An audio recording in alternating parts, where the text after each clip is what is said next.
Hello and welcome everyone, CarMAN back with another video, and today I'm going to be sharing with you my Range Rover and how to install a sub and an amp. So without wasting any time, let's get started.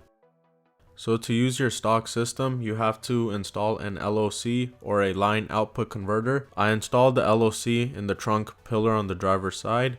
These green wires that I tapped into are from the stock subwoofer that I'm using for the LOC converter.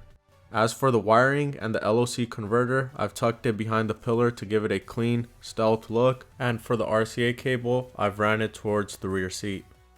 As for the placement of the amp, I've placed it under the rear seat on the driver's side. You could place the amp anywhere you want, but if you want a clean and stealth look and don't want cables everywhere, under the rear seat is the best. So I have the power, the ground, the remote wire, the RCA cable, and the subwoofer audio wire all running to the amp right underneath the seat. And to make the job cleaner, you could always use cable ties to tie up all the cables. As for the ground, power, and remote wire, it is also under the rear seat.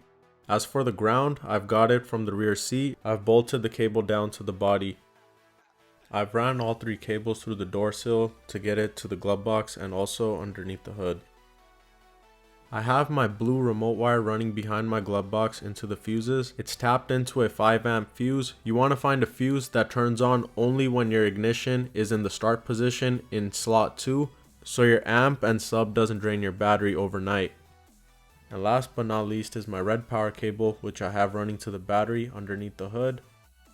Once the amp is wired and installed, subwoofer installation is easy. Get your subwoofer, place it in the trunk, and connect the wires. I hope you guys enjoyed this video. If you have any questions or comments, please leave them down below, and I'll see you guys soon with another video. Thank you.